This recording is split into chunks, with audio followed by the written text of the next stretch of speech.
Hello, everybody. Welcome. A few more people How's it joining. going? Y'all. Charles, hey, it's good to see you. Hey y'all. Hey, it's good to see you too. Good evening. Chris, hey, John. It's nice to look at all y'all. Man, I haven't seen you in a while. Howdy, Sam. It's been like Hey, Kelsey. since October. Yeah, how's it October, I going? guess.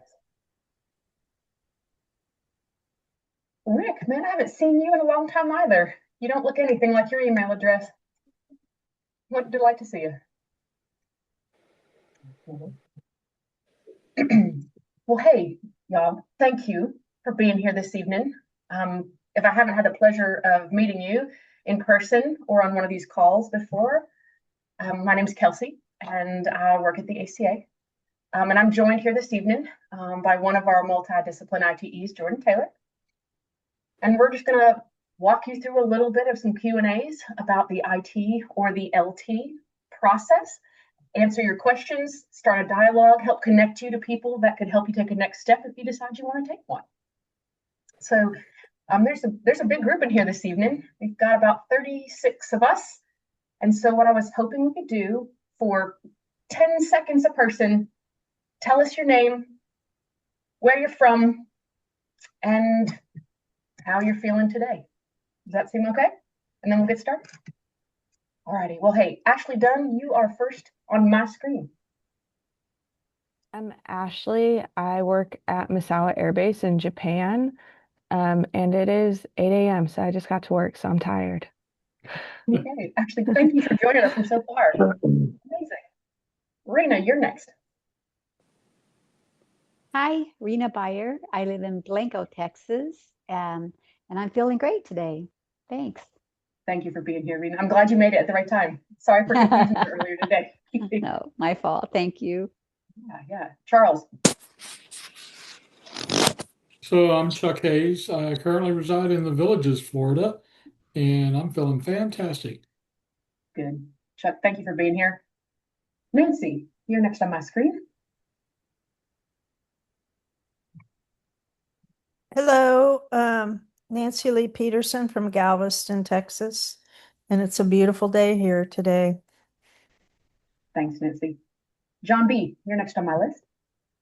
Okay, John Browning from Milwaukee, Wisconsin, and I'm feeling kind of overwhelmed, but very, very, very, very busy. So. All right. Well, you let me know if it's better to be busy than bored at the end of this call anyway.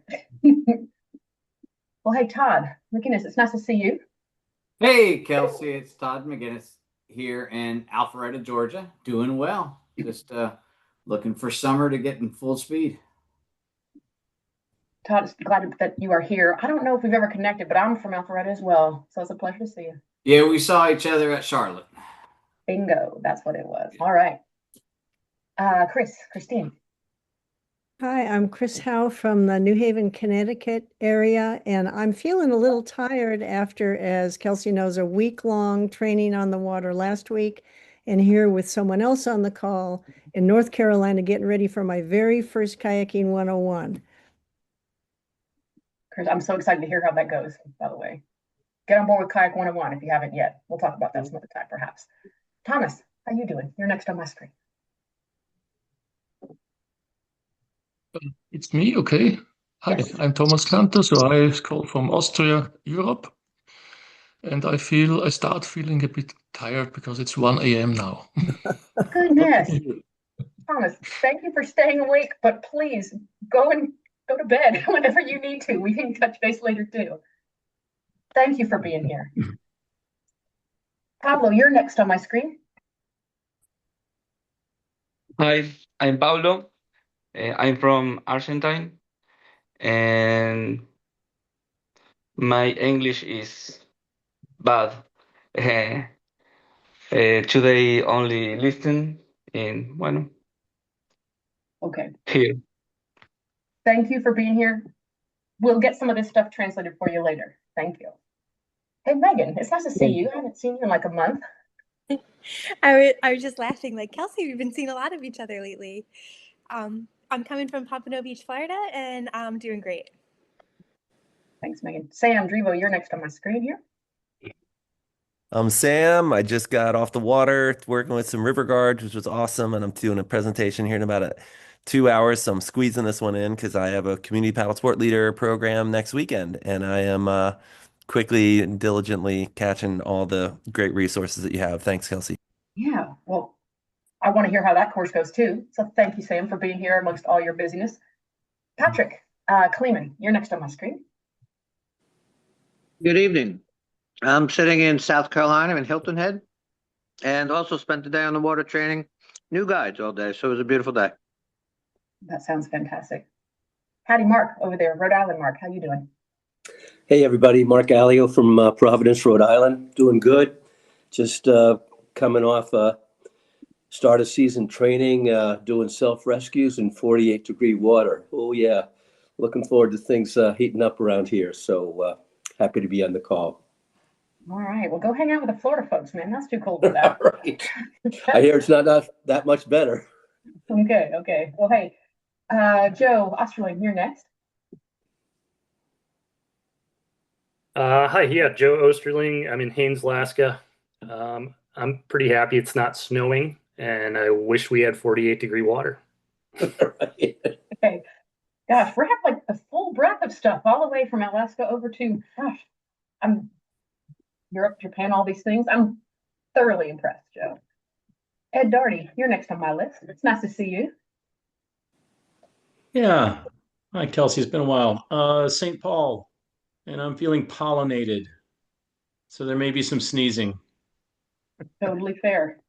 Goodness gracious. Well, hey, Roland, you're next. I'm Roland McDevitt. I'm enjoying a great day here in Kill Devil Hills on the Outer Banks of North Carolina. Thanks for being here, Roland. After that same crazy training, but crazy successful that you and Chris and Chuck were doing this week. Hey, Kelly Rudolph, it's nice to see you. Hi, I'm from Toledo, Ohio, and I wish I would have been able to join you guys for SAT, but unfortunately my body decided that it was not going to cooperate. All right, well, we hope that it cooperates starting now, and you can join the next one. Yes, definitely. Thank you. Of course. Timothy, you're up. Tim Lapham, here in the Washington, D.C. area, feeling good. Thanks, Tim. Other Tim. I'm Tim from the Eastern Shore of Virginia. Had my first guided tour yesterday. I've been doing tours for about 10 years now, Virginia Coast Eco Tours, and looking forward to hearing about the program. Thanks, Tim. Appreciate you being here. Hey, Steve, you're next. Steve Henkind, Steve. Hi, Steve from Tampa, sitting in New York, cat sitting for my daughter and enjoying the delightful spring weather. Huh. All over the country. You on the move. All right. Well, thanks, Steve. Hey, Rick, you're up. I'm Rick Weebush. I'm from Baltimore, and feeling good because I'm getting ready to head down to the Outer Banks tomorrow for a 3-day course. That sounds like a dream. Thanks for being here, Rick. Hey, Donna, you're up. Donna Hornsby from Fort Myers, Florida. And yes, I just saw you at SAT. I know, that was so great. Y'all, we were roommates. It was the coolest time ever. Y'all missed out an awful lot. Donna, thank you for being here. Hey, Lynn, you're up. But we can only see half your face. How's that? Lynn Andrews from Austin, Texas. Hello. Thanks. Hey, Abby, you're next. Abby Burbank, coastal Maine, and like our Rhode Island friend, have been doing cold water training, but I swim cold water year round, so it's okay. And I got to be outside today, sadly on land, not water, but I'll take it. Yeah, outdoors is way better than a desk, so good choice. My screen is moving around. Pardon me 1 second. Donna, Lynn, Abby. Chris Smith, excuse me, you're next. You're on mute, Chris. Okay, let's try that again. Hey guys, Chris from Tacoma, Washington. So holding down the West Coast over here. Chris, thank you for being here. Appreciate you. And Joan, you're up. You're on mute too, Joan. I'm mute. I'm Joan Gillespie from Central Pennsylvania. I was really glad we had better weather yesterday than today, because yesterday was nice and we were able to get kids on the water. Today, thunderstorms. All right. Well, thank goodness for yesterday. Thank you for taking the time to be here, Joan. And Claudia, you're up. Claudia from St. Petersburg, Florida, and I'm great, and the weather is great. All right. Well, thank you for making the time, Claudia. It's so great to see you here. James, your camera might not be working, but can you hear us? Can hear you. This is James. I'm from Raleigh, North Carolina, and I'm doing well. Thanks, James. Patrick, are you here? Sorry, Patrick, other Patrick. There you go. Yep. Hello, I'm Patrick. I'm also on the West Coast, so I think the other person's not alone, but in Seattle, Washington. And happy that able to get to paddling again. Sweet. Thank you, Patrick, for joining us. Patrice, can you hear us?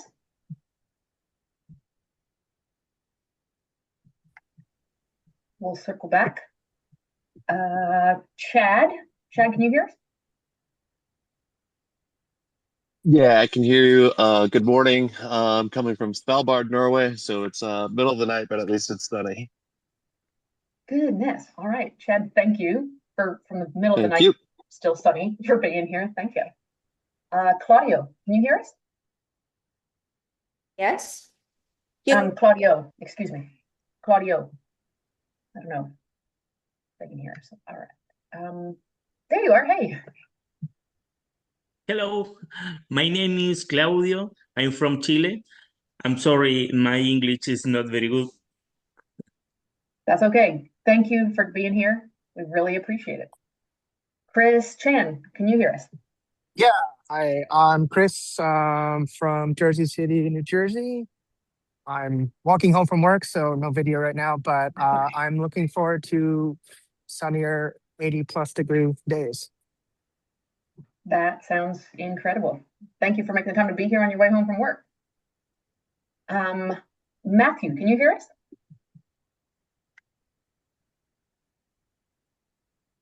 Okay, we'll come back. And John Mayer, can you hear us? Maybe? I think. Matthew, hey. Hey, there we go. Hey, I'm Matt Hoekstra. I'm here in Colorado Springs, Colorado, and I am feeling very relieved because we just finished a class with 57 participants and 6 instructors this past weekend. So I am happy that I have only paperwork to do now. All right. Wow. Well, I don't think anybody's happy for the paperwork part, but I hope you had a successful time otherwise. Have I missed anybody who would like to take a moment to introduce themselves? Okay. Well, I appreciate y'all taking a minute to introduce yourself. I really think that this is a really cool group, and I have at least heard of everybody here and had a chance to talk with you over email, perhaps. But again, welcome. I'm going to turn it over to Jordan for a minute, let him introduce, and then we will kind of get through some structural questions and then take your questions and keep on moving. So, Jordan, thank you for taking the time to lead everybody today. Kelsey, really stoked to be here. Had no idea this meeting would be this big. So glad there's so much interest in the instructor trainer role. My name is Jordan Taylor. I'm based in DC. I am feeling really great. I had a whole day to do admin recently, like today. And May is usually my busiest month around instructor development. And like today and tomorrow are like the 2 days off that I have for the whole month.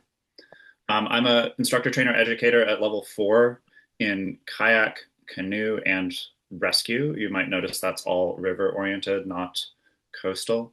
I'm also an advanced leader trainer educator and guide trainer educator. But I have not yet used either of those certs since those programs are so new. That being said, I've been in a faculty development role for multi-day expeditions for the National Outdoor Leadership School starting in about 2019.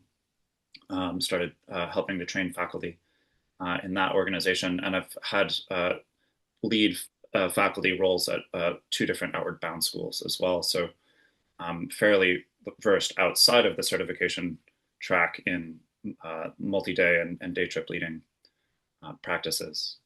I'm excited to be here today because the working to train trainers is at my growth edge. And one of the things that I'd encourage you to think about is as you think about the trainer role, if you were working with me, one of the first questions I would ask you to check your self-awareness and self-assessment is like, what are some things that you're still deeply excited to learn? I think a lot of people come to the trainer role thinking like, I know what I need to know to be in the trainer role. And that's because one of the things I say to instructors early, usually day one in their instructor courses, I'm less interested in you showing me what you know, unless you can also show me that you can grow.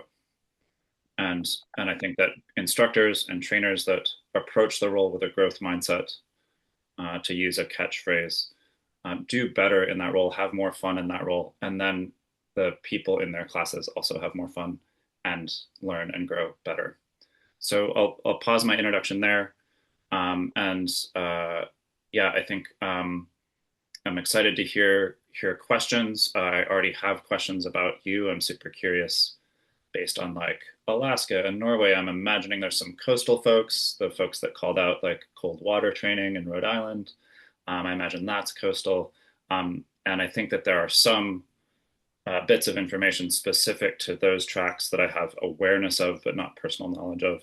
So Kelsey, I'll be leaning on you for your perspective on some of those things. And then just to be transparent, Kelsey and I, put our heads together for about 5 minutes before the call. Kelsey wrote up a very thoughtful agenda. But as I said to her, about half of my teaching career is based on showing up and responding to the people in front of me, and sometimes also abandoning half of my plan. So just excited to be here. And Kelsey, what I wonder is if there's, what would feel easiest to me is if you and I went back and forth a little bit. I'm happy to do most of the talking, but I wonder if based on the plan that you made and some of the frequently asked questions that you get, we could start with a little bit of you asking me, Jordan, how do you handle this? Or what is your take on this? And happy to also start where you suggested we start with, like, here are what the mechanics of the process are. So is that what you intended a second ago when you asked me to start talking? Is like I can talk through how the trainer process works? Does that seem like a good place to start? Yes, and I wanted to make a note. I've popped a couple things in the chat. Okay, so please let me know if you can't see the chat or you don't understand how to access those things. But there's just a Google document that's got some structural stuff, some process, some policy stuff, which is the boring part of the whole thing, but important to know if you want this to go smooth. And then I've also put an interest form. If at the conclusion of this, you have more questions, you want to get started, you want to keep going, you want to drop out, I don't know, any kind of reaction that you have, feel free to fill that out, and I will get back with you specifically with whatever question, concern, feedback that you have. So I'll pop those things in there from time to time and just keep those things for later. Okay? Anybody not able to see the chat? Yeah, anyone not able to see the chat before I start talking? All right, thank you. Cool. And then Kelsey, just as a procedural question, other Zoom calls I've been on, including with the ACA, like leader pathway, onboarding, we were able to do breakout rooms, and I don't want to like stress you out. Is that a possibility in this meeting? And most certainly is. I can decide how many you want and I can do it for you. Awesome. I'd be super curious to actually start there, if that's okay, with something a classroom teacher would call a low stakes formative assessment. Low stakes meaning nobody's going to check your work. This isn't for a certification. Formative meaning it's a way for you to understand what your current understanding of the role of instructor and trainer is, and a chance to interact with other folks that have the same level of interest in a smaller venue. So are we still at about 36? Yes. Okay. I'm thinking groups of 3 or 4. It seems like 12 groups of 3 would fit really nicely. And so while you're setting that up, I'll just start asking the questions that I'd like you to discuss a little bit. And I'll also be thinking about how much of our call I want to use up with this exercise. Recognizing also that there are two people who said English is not their first language. Bienvenidos a los hispanohablantes aquí en esta llamada. Me alegro que estén aquí. Please participate however you see fit in these small groups. So the 4 questions, there's really 2 questions with 2 parts. One is, what does an instructor need to know to do their role? What does an instructor need to be able to do? Meaning, when we're running instructor courses, we're assessing that instructors have awareness of some things that they might never say out loud to their participants. And there are also skills they need to be able to perform. So what does an instructor need to know? What does an instructor need to be able to do? And so as you think about the trainer role, someone who's cultivating those answers in their, someone who's cultivating those skills, those awarenesses in instructors, what does a trainer need to know? And what does a trainer need to be able to do? And I'll just add one additional prompt. On a trainer should be able to assess the answers to those questions in an instructor. And so what skills do we need to make those assessments? It's pretty open-ended, pretty vague. I think what I'm hoping is that your small group could come back with a series of 1 to 3 word phrases. But you could also come back with something more narrative, like, here's what we discussed. We discussed these ideas. And my hope is that if you go with like a shorter list, that you can come up with some examples. So an instructor should be able to paddle well. That's a great technical skill that an instructor needs to be able to have. But what is them paddling well doing for their students? I'm going to leave it there. Other than to say that this is usually a one-on-one conversation that I have with someone who reaches out to me and says, hey, I think I want to be an instructor trainer. It's like, great, what do you think an instructor trainer is? Like, let's start there. And then I usually also answer. So my hope is when you come back from your small group, that one person from your group will be a spokesperson, and that spokesperson and I may have a quick conversation. I may ask them to expand on their answer or how they're representing the group. And we can kind of have a series of like in front of everybody, 1-to-1 conversations from whoever is presenting from your group. Any questions before we break out? Kelsey, anything you might want to add from the perspective of having administered breakout rooms before? I would say that whomever wants to be your spokesperson, just take some quick notes or try to keep those answers concise. There's a lot of us here, and we want to get through these things so we can continue on to answer your questions as well. John Barney, do you have a question real quick? Yes. Are we supposed to be talking about instructors or leaders?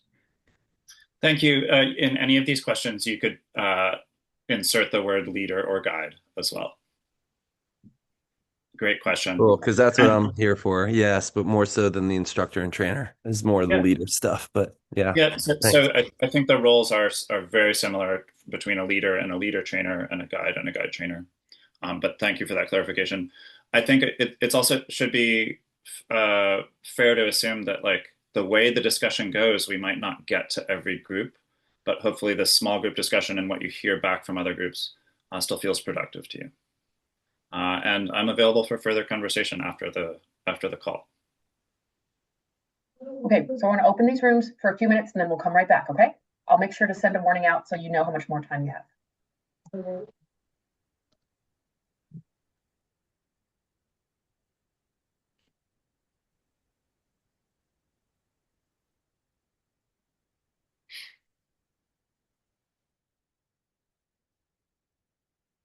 Kelsey, are you and I able to still converse if I don't join a room? Yes. Okay. Just waiting for everybody else to join.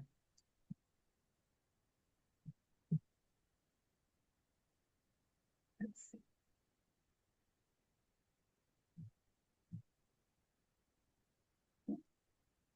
Hold on one second. Oh.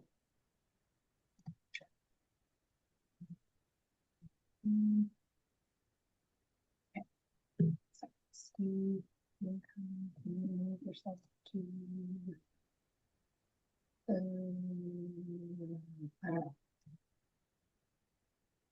don't know. I can't put Steve in.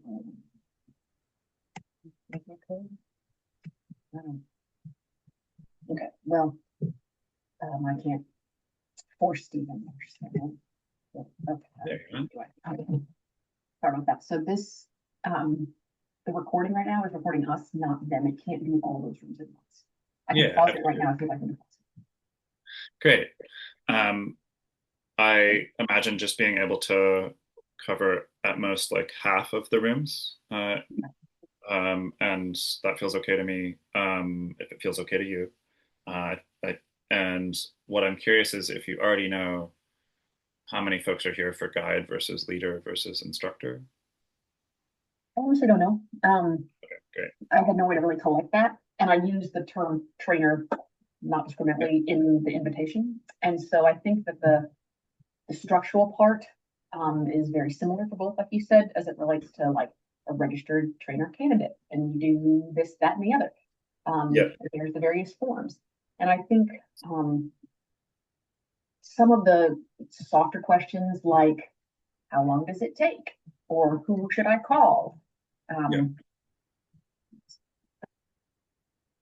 Cool.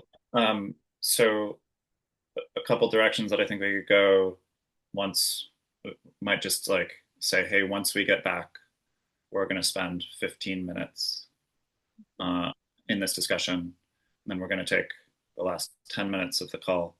And I could just talk through like, here are how I've seen my shortest trainer process go. Here's how I've seen my longest trainer process go.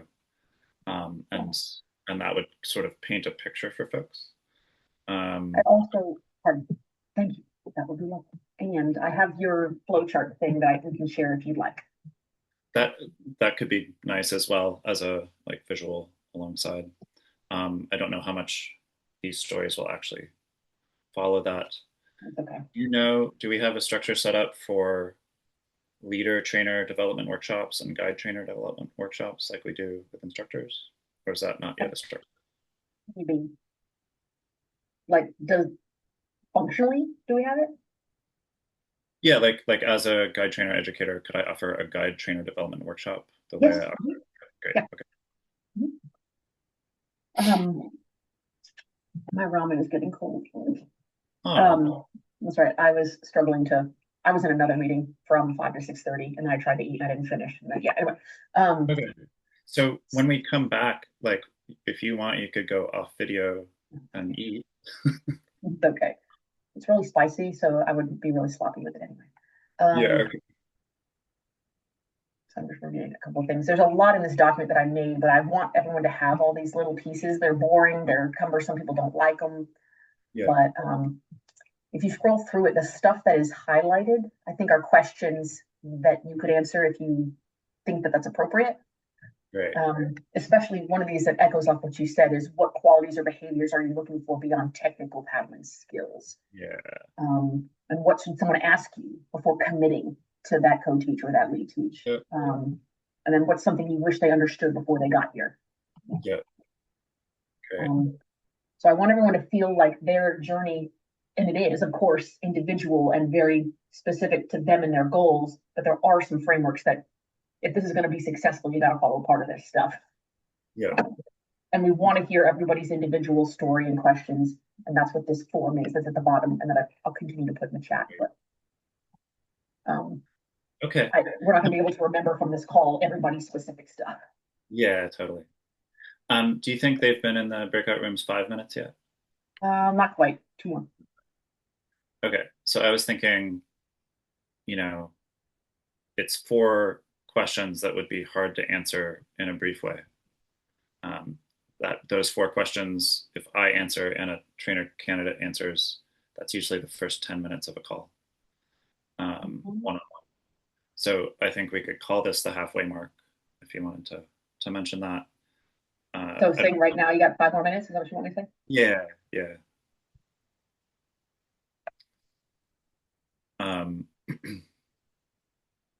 So I think I'll keep here's my shortest process, here's my longest process brief, and stick to the highlighted questions primarily. Unless you think of better ones. Again, Yeah. I am not an IT. I never want to be one because the other way. Yeah. Okay. So there's so much on the ground stuff that I'll never know in the same way. And there's just not enough room in my head for it all. So I'm going to stick with room in the head is relatable. I can see holding that boundary for that reason. I've gotten to the point where like I'm having some fatigue not having ICWs to myself anymore. Like I'm co-teaching or supporting a co-teacher or lead teach most of the time at this point. It's like I kind of just want to do my thing. Well, we need more E's. There's not that many left. A lot of them aged out. You know, the Kim Fords of the world who were really great, but they deserve a break now. Yeah. So that being said, this is one of my classic techniques in ICWs is like, if I'm not sure what's next, I'm like, cool, we're going to do a pair and share. I'm going to check my notes. Cool. What'd you come back with? Oh man. I don't think, and I try to give it enough structure that it's not a total waste of time. I'm not like, go busy yourselves. But in trying to recreate what I do one-on-one, I was like, how do I even address this question unless I'm only giving my answers? And that then short circuits the process I would want to have if one of them called me. Yeah, well, you've got people in here, you know, John Browning, Sam Drivo, who are probably opposite ends of the spectrum in terms of the way that they would mentor people. So hopefully that kind of blender makes something interesting, but cool. Okay. So if you said 5 minutes, I think it was at 7:33, so we'll be back at 7:38. 33:08. I'm sorry. I'm struggling on this one. And there's one other thing to say. I forgot.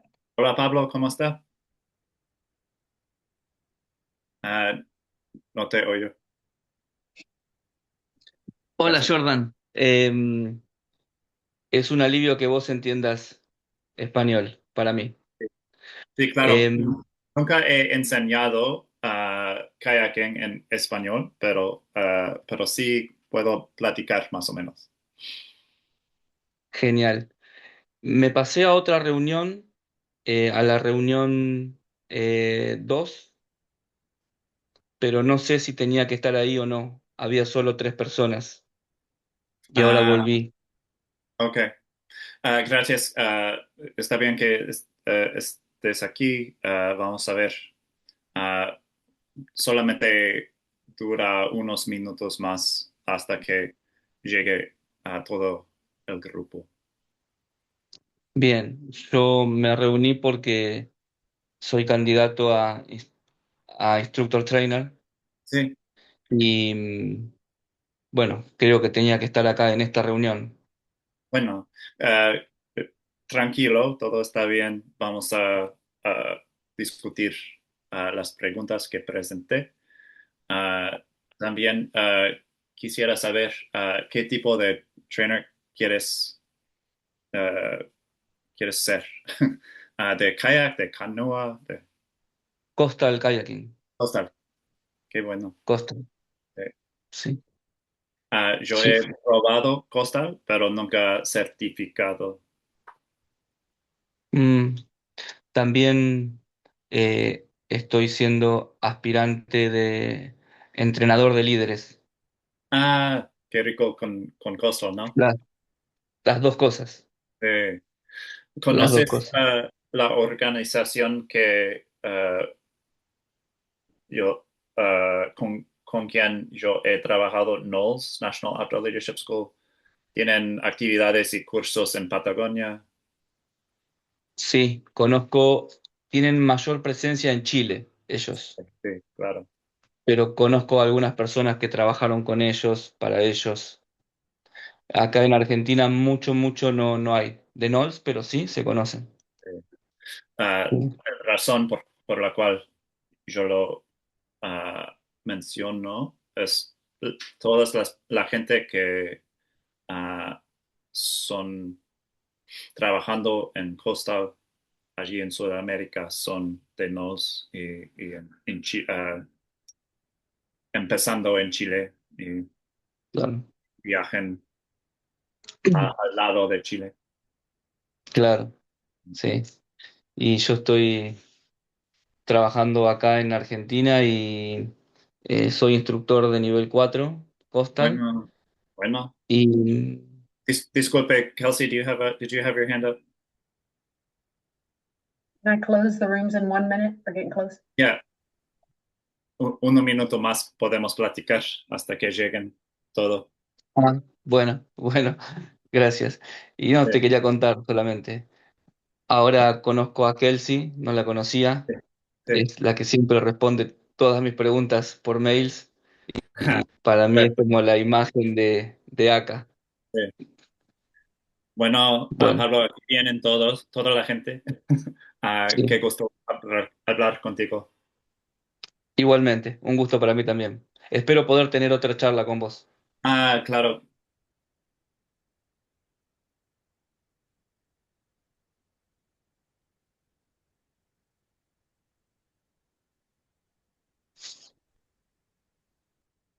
Hello, I'm back.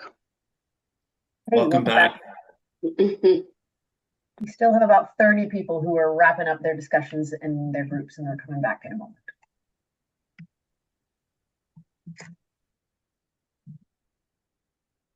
Chris, you look happy. I think you always look happy, so. Recording in progress. Oh. Sorry, that echo was bad. Excuse me. As folks are coming back, if you don't mind muting your microphones. And then just don't forget to unmute them if you're contributing to the conversation. Kelsey, I don't have a sense of how I know if everyone's back. Do you have a way to count that, or is it just the same as everyone on the It screen? automatically brought us back. Everybody's back. Fantastic. Welcome back. Folks, before I invite 2 or 3 representatives of the 9 groups, what I want to highlight is that this pair and share format is something that I want all of my level 4 and level 5 instructors to be really well versed in how to do on the water. So when I answer the question, what do I want an instructor trainer to be able to know or be able to do?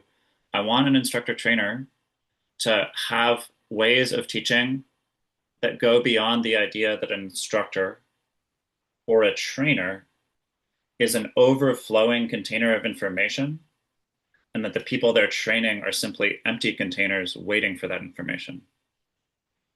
And so this pair and share model, which is used often in Zoom calls, used in classrooms, when applied to paddle sport education, to a physical skill, involves things like giving a student or an instructor candidate a way to say, here's how you know if the technical skill is successful, so that if you're trying it yourself, you know that your sweep stroke works if you can get a full 360 in, fill in the number of strokes here because there's coastal and river folks here.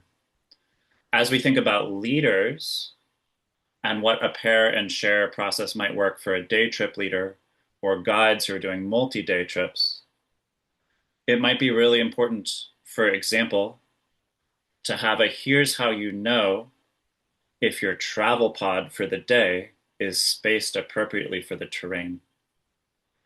And by doing exercises like the one we just did, but with technical on-water skills, we're building and normalizing structures for peer-to-peer feedback, which ultimately results in peer-to-peer accountability for risk management. If we expect people to just start with the idea that if you see something, say something, but we don't build those communication pathways with lower stakes, then we're less likely to be able to rely on those peer-to-peer processes for accountability moving forward when the stakes are higher. So this is a skill and awareness that I help cultivate in trainers that I work with. And that's my answer to the question. I will speak for about 3 more sentences, and then I'd like to hear from some folks. It is my personal belief, this is not the ACA, but it is my personal belief that when we ask our participants in activities to perform something that is vulnerable, but we don't show the same vulnerability as trainers or as instructors, we are simply exerting our power and authority over them. So that's why I wanted to answer one of the questions myself and explain a little bit about what I was after, what I was cultivating, the skill that I was looking for before I asked you all to speak. Kelsey, if you know a different way to have folks signal that they're ready to speak other than the formal raise the hand, I don't think I can even see everybody on the same screen. But I think if there are representatives from some of the groups that are excited to share what their group talked about, or maybe the top 3 list of skills that they outlined, I'm curious to see where the conversation goes.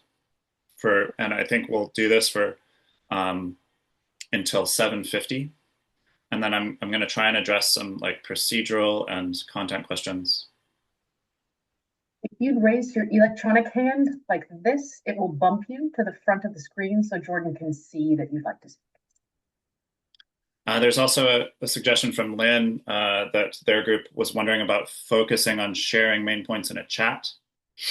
And it looks like they focused on the difference between instructor and trainer, or leader and trainer. I like that idea. That's a great place to capture things if your group isn't one of the ones that raises their hand. So maybe you could decide, if you're a spokesperson now, whether you're raising your hand because you're excited to discuss out loud verbally with the group. Maybe you could decide to throw it in the chat. Kelsey, I can't see. Do we have anyone's hands up? I don't see anyone.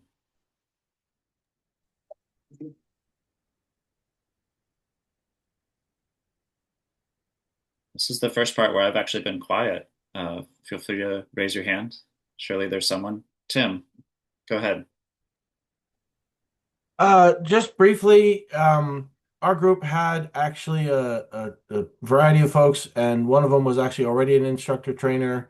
We had some people that want to be guides.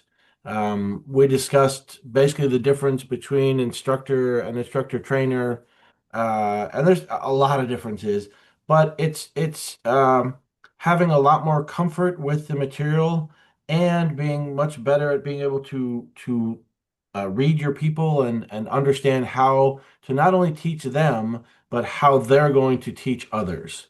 And that's just you not only have to know what you know, but you have to know beyond what you're teaching and kind of know what you don't know. Yeah. And we had a whole bunch of suggestions.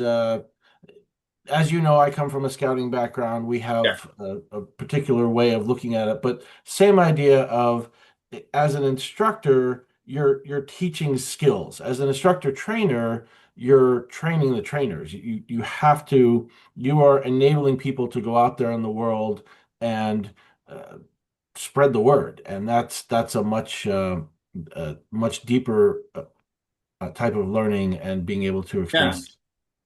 Tim, one piece of that I'd like to zoom in on, I think that an instructor needs to have a clear mental model of a skill to be able to talk about that mental model in a way that someone who is not an expert can understand. I think that an instructor trainer needs to understand the concepts at work in a skill, to have multiple mental models, and be able to evaluate whether a mental model they are unfamiliar with is still effective. That's a way that I would summarize what you said and add some detail. Ashley Dunn, I see your hand up. Can I invite you to speak next? So we said kind of similar to Tim, but for instructor, like being able to have that critical eye of like being able to help correct what someone is doing wrong and how to correct them to do it appropriately. And then kind of the instructor trainer, the challenge is how do you teach people those skills? Like how are you able to extract that knowledge out so that they would be able to then train further and teach people how to have that critical eye or how to provide that feedback because it's just kind of that like higher level. Nice. Yeah, thank you. And the two methods that I've seen, or two categories of methods that I've seen to address that, Ashley, sometimes when we're training leaders, guides, or instructors, we will ask them to pretend as though their peers in the training are in fact beginners. And so there's this whole skill in these courses that is play acting that your peers, some of whom are more skilled and experienced than you, are beginners. It's a skill that we only use in these courses to train instructors, guides, and leaders. And it's weird. It's almost cultish in how much we have to like pretend. The other method that I think is a little more chaotic, little more uncertain outcome, but that can be quite effective is to invite practice students to the training. Sometimes that's discounted training, sometimes it's free training. And then we get to see our candidates that are leaders, guides, or instructor candidates actually interact with the general public. Of course, if they're not actually as good at it as they seemed, we really have to be able to manage the consequences of that as trainers. We really have to know when to intervene if a situation is going sideways socially from a risk management standpoint, or just like having instructional outcomes that really aren't fair to the person that like volunteered their time. So thank you. I thought that was a great point. Next, I see Mark Alio, and we'll probably bring this section to a close with Mark's contribution. Thank you, Mark. Sure. Hey, Jordan. Mark Alio from Rhode Island.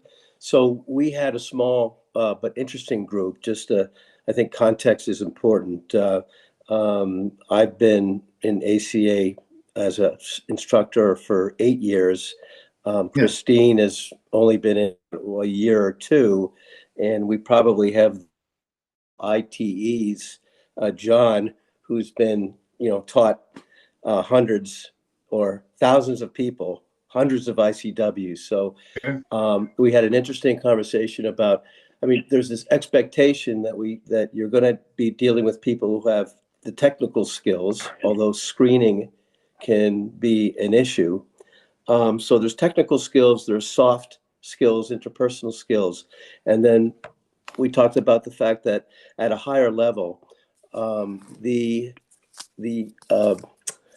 need for higher level communication skills and administrative skills, I think is much greater. And I think my colleagues would agree with me is that we talked about the different systems one might use as an IT or an ITE to manage training at that high level. And at least from where I sit, that means that you really have to be quite developed in your softer skills, in order to effectively manage that kind of training. So I don't know if anybody else has a comment on that, but those are some of the things that we discussed.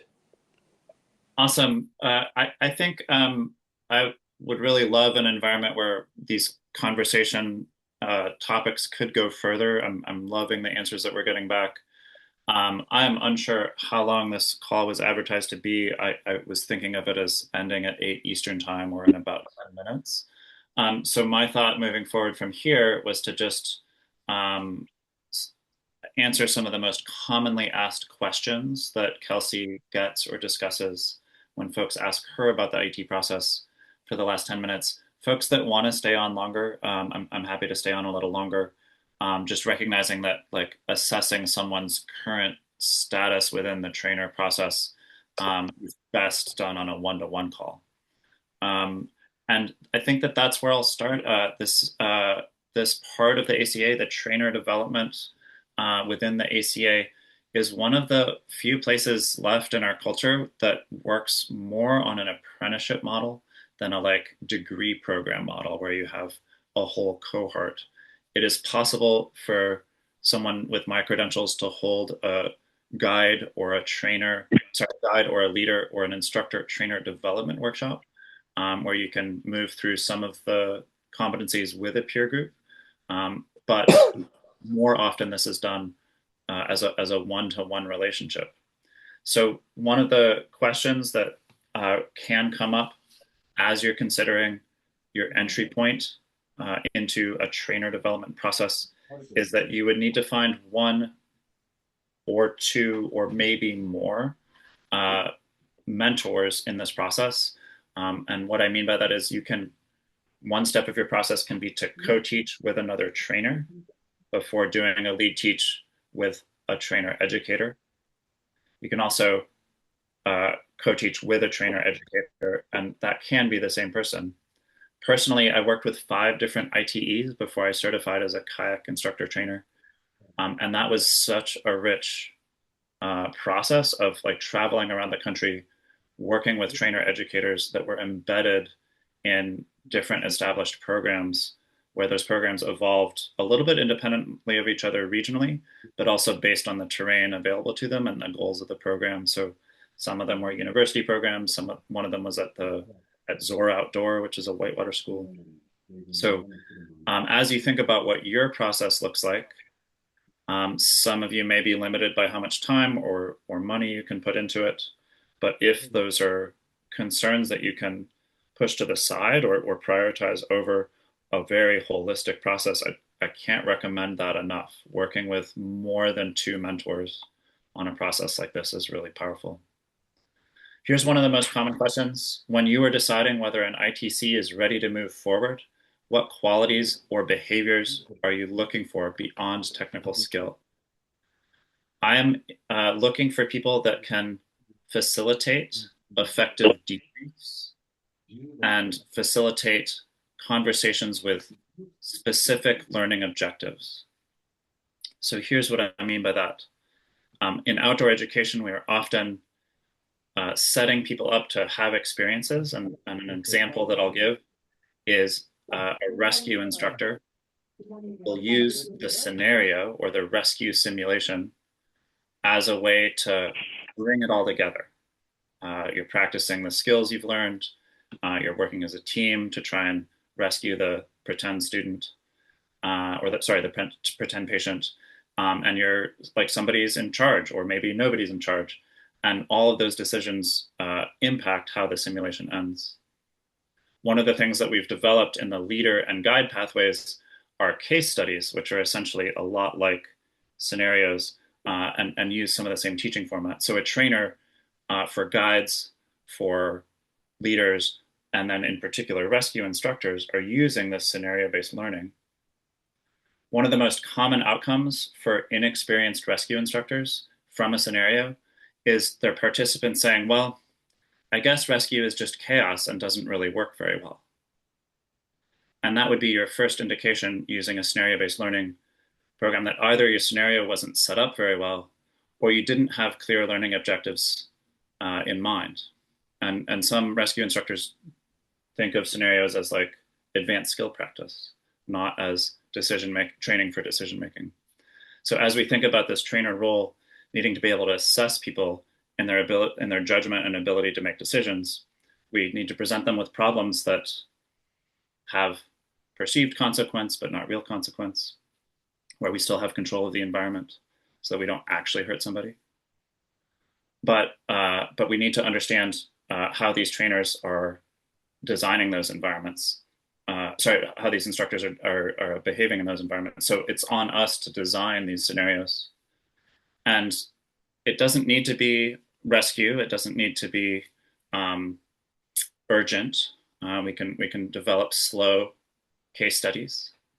But I'm looking for a trainer to move on when they're able to effectively cultivate an experience like that and then discuss it to bring it to the known outcomes that they want, but still be open to what the people's experience and insight is. And not unlike how I structured this meeting, where it's like, okay, pair and share. Let's leave some room for unexpected outcomes and then bring it bring those together with the themes that I'm hoping to cover, I think a trainer is most ready when they're able to truly collaborate with their candidates, but still hold a standard. I'm going to try and tackle one other question. And this is the one that I'm most interested of, the one that Kelsey highlighted some really great things about that she gets asked or that she thinks are important, but this is my favorite one. And this highlights this idea that becoming a trainer, working with someone with my credential in my value system, should be a collaborative process. What should an instructor trainer candidate or a leader or a guide trainer candidate ask a potential mentor before committing to a co-teach or a lead teach opportunity? I think I have two answers to that. I think a trainer candidate should ask a mentor how they are evaluating the candidate's ability to assess people skills. And I think part and parcel with that is, well, how does a trainer educator evaluate people skills? I think that somebody earlier talked about soft skills. I've stopped calling them soft skills, not because I think it's inappropriate or wrong, but I think we're at our best when we talk about technical skills as hard skills and people skills as harder skills. Water moves the same way all the time, and we learn how to read it. People are the least predictable part of the system, so I think those are harder skills. And I think that a trainer educator should have a really good answer for how someone like me is assessing someone like you in your ability to cultivate and assess people skills. So ask a trainer educator, how do you assess people skills? How are you going to assess my ability to assess people skills? And I'll give you a hint. Everything I said in my previous answer about scenario-based learning, the way that people discuss in scenario, the way that they interact with their peers, if they're respectful, if they're collaborative, if they draw other people out in those conversations, that's really good. The other thing that I think a trainer candidate should ask a potential mentor before committing to a co-teach or a lead teach, how do you as a trainer educator know when it's time to intervene in a candidate's presentation? So basically saying, how do you know when I'm succeeding in this role? And how do you know when it's going so badly that you're going to jump in? And even better is if that trainer educator can say, here's how I'm going to communicate that so it's not awkward to anyone. And I'll give an example. In the last lead teach that I supported, this was for an instructor trainer.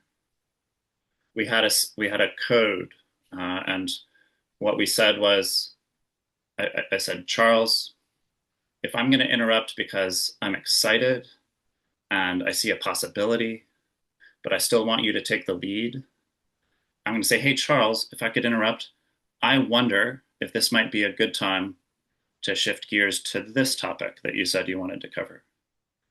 And me saying, I wonder, meant, hey, Charles, it's your choice. Like, this is just me trying to keep my voice down in the corner while you do your thing, but I couldn't keep my voice down. I had to say something so you didn't miss this opportunity. And the alternative was, hey, Charles, I need to make a request. Can we please pause for a sec before we enter the current and make sure that everybody's helmets are adjusted appropriately? And then at the next break, I'm like, Charles, that is a flag on the play. Like, you cannot send those people out there with poorly adjusted helmets. And if you didn't make a system where that's their job, then it's your problem. That can't happen again during your lead teach. So a trainer educator should be really prepared, not just to hold those boundaries, but to give a trainer candidate prior warning of how that conversation will flow so that they aren't embarrassed in front of this group of people they've pulled together for the opportunity to train with. Pablo, I saw your hand up a long time ago, and I wanted to finish my thought. Thank you for your patience. Do you have a question? Sí, quería preguntarte, tengo varias preguntas. Sí, claro. No sé si Si querés que las haga acá, nadie va a entenderme. Si no, podemos después con vos en otro momento. Tal vez en otro momento, solamente porque son varias preguntas y Sí. no mucho tiempo. Y yo puedo traducir un poquito, pero no efectivamente. Gracias por la paciencia. No hay problema. Folks, Pablo said he had several questions and was just curious because he could voice them in Spanish, whether that felt useful for this time. And I asked him to talk to me one-on-one later. Mostly because my translation is like, eh. Are there other questions, comments, concerns, emotional outbursts, good knock-knock jokes, recipes, anything that folks feel is like pressing to share with everyone? So I did have one question as far as the process goes. Currently, there's only 15 listed coastal kayaking ITEs Sure. In the country. Can a river kayaking ITE be a mentor for coastal kayaking? A mentor, yes, but I don't think I can help you through the process in the formal way that you mean. I think there's a lot we could talk about and have a great time talking about it, but I think it would be for fun. Sure. So No worries. short answer, no, I don't believe that's possible. No worries. I was just looking for more than the folks up and down the East Coast. You know, if Totally. I have to travel, you know. And Charles, that's also true within the trainer and the guide pathways. So like, I think there's a lot that I could share and a lot that I could learn from you about like what would day trip leading or multi-day trip leading look like in a coastal environment. I think I have things to offer, but that is still a coastal leader and coastal guide certification, and I don't have any credential that supports that. Look forward to talking to you and Kelsey offline about it then. Sounds great. Thank you. I just had one quick question. Yeah, please. Did the ACA decide to put this meeting on or this session on because we're looking to get more instructor trainers? Are we at a deficiency, or just was it an outcry of people saying, hey, we want to learn more how this works? I'm just curious more than anything else. Yeah, I would love Kelsey to speak to that in part. I will just say I know that within some disciplines there is a very distinct need for trainers. I think in particular river canoeing. Kelsey, I expect you know a lot more about that than I do. I'd love to defer to your expertise on that. Yeah, well, I think Jordan, I mentioned this to you on the phone several months ago when I was like stuck in traffic. So I was just bored thinking about it.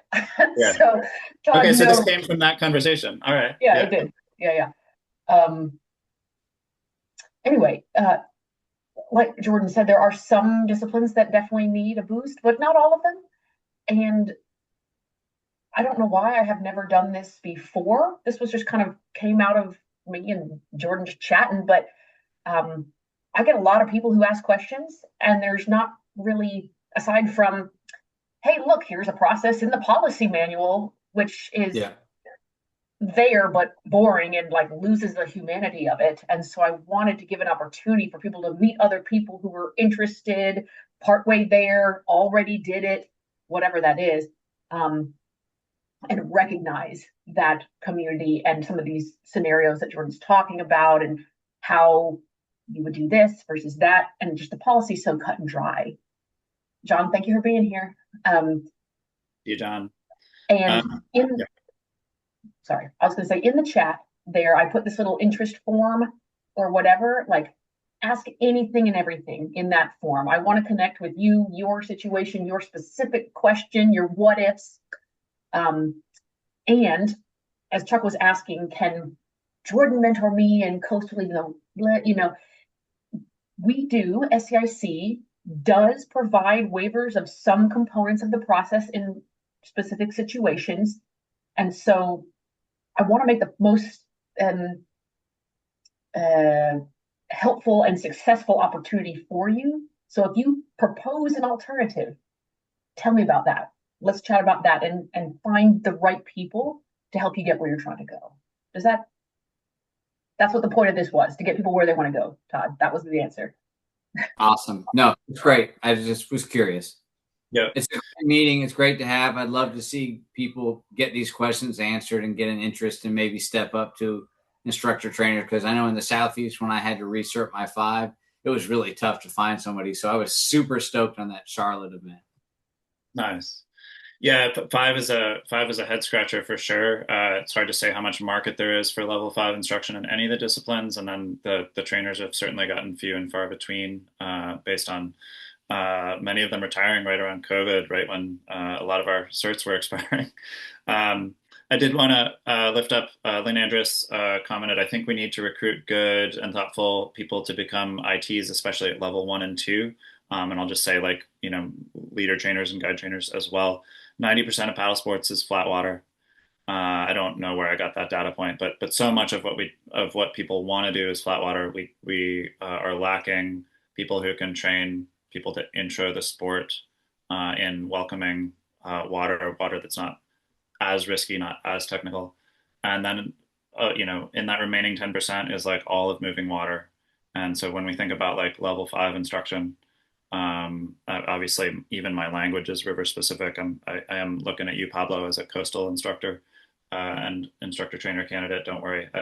But as we think about, going to the far end of what the ACA curriculum has to offer in terms of the high number at after the L or after the T or after the G, that we're serving less and less of the population that wants to paddle. And so that's something that as a trainer, I'd really encourage you to be asking folks is like, hey, like when you say you are really sure you want level 3, like what's behind that? Like what values does level 3 have that level 2 doesn't have? And a way that I say it even more directly is, gosh, I'm really uninterested in certifying anyone at level 4 that isn't super proud to be certified at level 3. Like why do you think that it's something that's more worth being proud of to serve less of the population, a very niche part of the population, when what we need are people that are meeting the boating public where they're at? Is a level 5, and I'm sorry, I'm extending the meeting with all my questions. If you were a level 5 IT, can you still train down below? Not that below, that was a bad way of putting it, but can you train 1, 2, 3, and 4 as well? Can you run the whole gamut? Correct. Yeah. So as an advanced guide trainer educator, I can certify guides, advanced guides. It works. It works down the menu, but not up the menu. Nice. Okay. Yeah, folks that are here, I don't have any real hard stop. I don't know, Kelsey, what your time is like. I imagine you have dinner to get to at some point. But if there are other pressing questions that feel good to air out where everyone can hear them, this is a great spot for that. I think, Kelsey mentioned her goal. My goal is like just to put a face to a person that would show up in the database if you were looking for a trainer educator. I hope you feel free to contact me. This is how I make my living. I'd be excited if this drummed up business, but I also am in this role because I love talking to people about these ways of thinking. I love taking people who are seasoned educators and having them challenge me about my way of thinking and challenging them about like, well, what more could you do? Or like, what's at the heart of what you value about being out here? Once we get to that, like the technical stuff, like grows out naturally from there rather than being so super central to what we're doing all the time.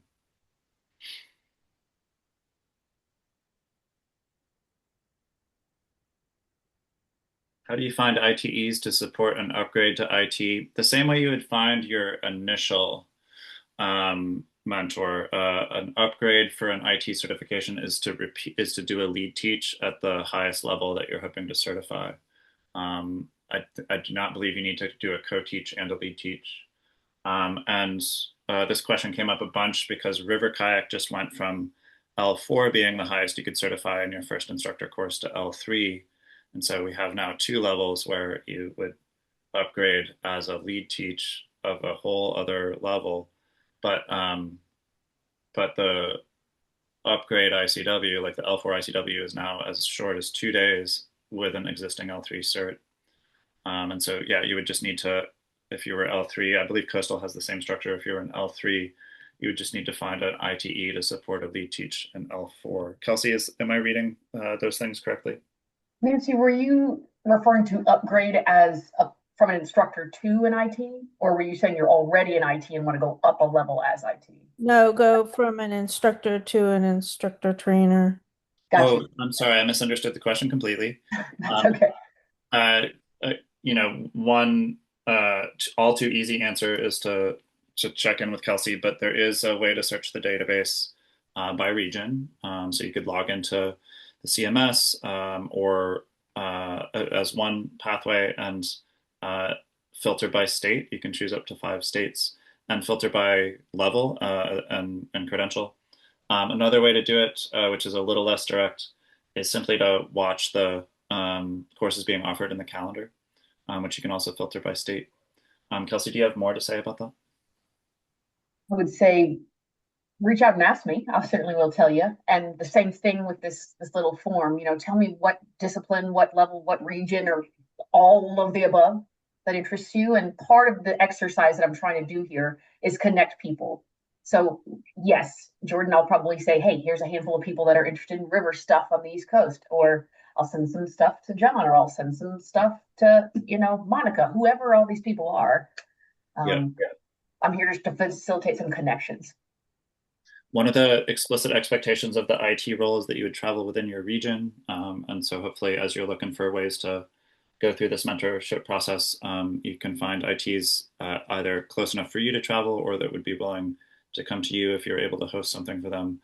And then even more so, ITEs are expected to make more ITs. And I so far have traveled entirely in the US for IT development. I've been in conversation with folks in other countries, but never gone there. But I already travel for my little business to like Utah, Colorado, Idaho. I've had been under discussion for Washington State, Oregon, California. So yeah, it's you can look for people in your area, but absolutely ITEs I think expect to travel. Abby, you have a question. ITEs are I'll just use the word paid because I'll stumble over that word. It's a great word. I love it. For their help in mentoring. Any guidelines as to what those fees might be? There's a whole range, but I think it's a reasonable expectation to expect to pay. And the range that I've heard of personally, just to be blunt about it, I've seen ITEs that charge as little as $300 a day, and I know some that charge as much as $1,000 a day, with discussion about what are travel expenses and what are lodging accommodations like. And there's not really a way other than to ask people. And I would ask people early in your conversation. So you're not like deciding, oh, I really like this person. Oh, wait, what? And I think that there's a variety of reasons why people are in the role. Personally, I am my family's only source of income. And my family is in love with the DC area. I will never get them to move anywhere else. And so I charge more than the national average for that reason, just to be really open about it. And I'm working out how I feel about traveling to places, say like Mexico, where the economy simply functions differently. The dollar goes further there, and the peso doesn't go as far here.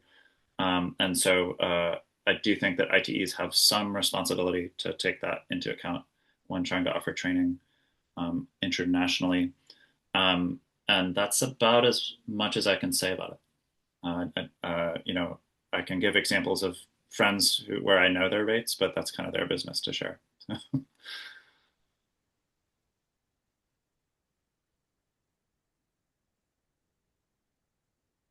Oh, Lynn, I really love your comment that, yeah, like level 4 and 5 ITs or even instructors often don't have the skill, knowledge, and interest to mentor level 1 and 2 very well. I do think of them as fundamentally different skill sets, often at the people skill level, but to some extent the technical level. I think a really gifted level 1, 2 instructor can send people away from a day on flat water or gently moving water, having had the same level of euphoria, joy, and connectedness that comes from like running hard rapids together.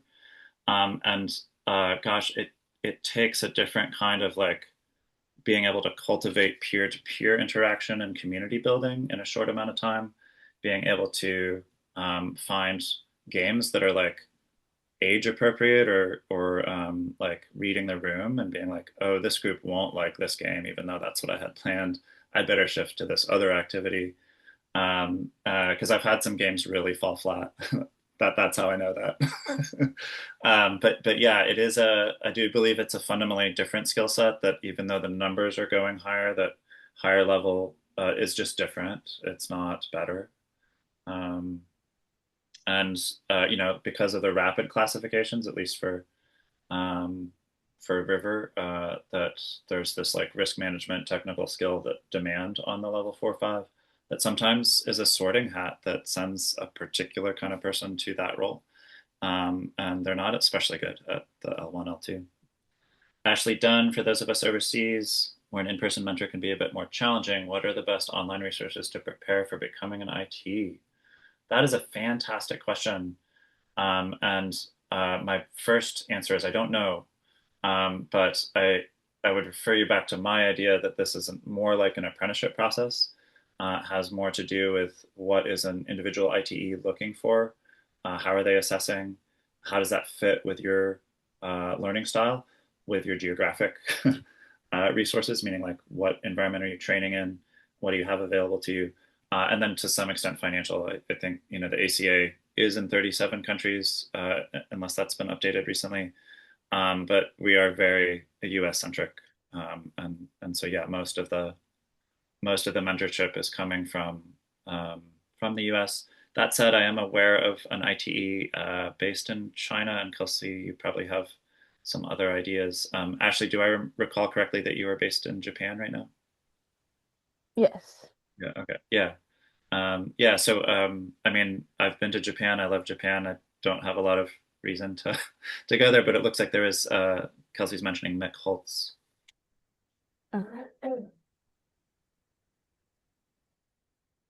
Yeah, Chad Whiting, finding a mentor has been a pain. That's you know, there's another call like this with different ITEs.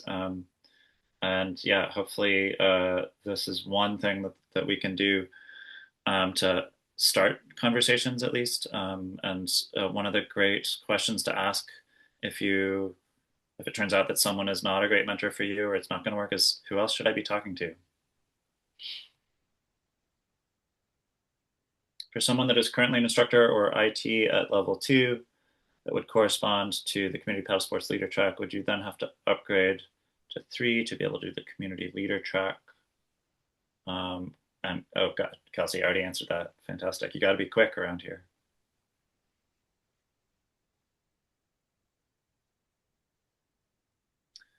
Within paddle sports instruction, I found it very useful to have mentors in the ACA as well as outside of it. Yes. And there are other credentialing organizations where you have to certify in a whole other system. So British Canoe Union, you can't only run in the British Canoe Union, you have to check out other systems. And I think that that's a really healthy thing.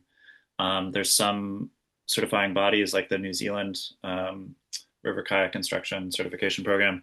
You cannot be certified by the same trainer that you developed under. They bring in a second trainer who doesn't have the like emotional bond or proximity of like your success reflecting on them. They bring someone in who's like cold, objective, distant, and it's like, you are not managing these concerns well. So yeah, I think mentors in and outside of the ACA is awesome if you have access to it and can invest that time and effort. Full support, full send. I support this message.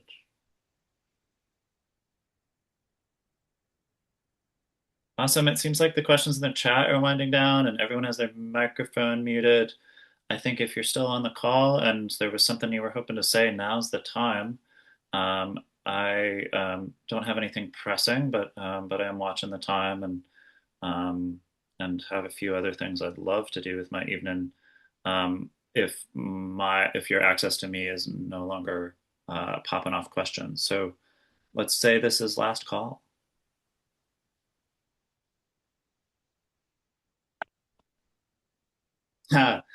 Yes. Question about our fall line river hats. Kelsey was not wearing a fall line river hat until she saw mine, but she had one right there. But yes, we do both know Carl Schmidt, who's a river kayak and Swiftwater IT, and a good friend. We did call ahead before the call started to coordinate our wardrobe.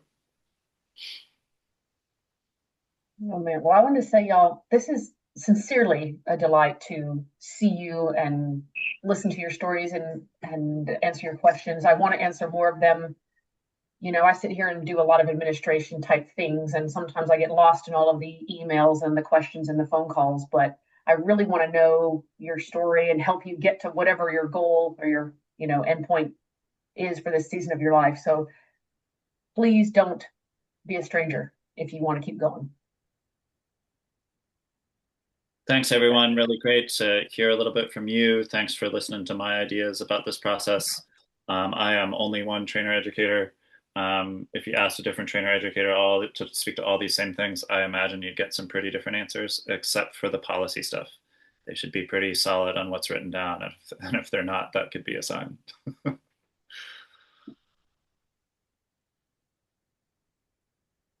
Oh, Hector, hey. Oh man, I didn't know that you joined. Hi. All right, I'm gonna turn off this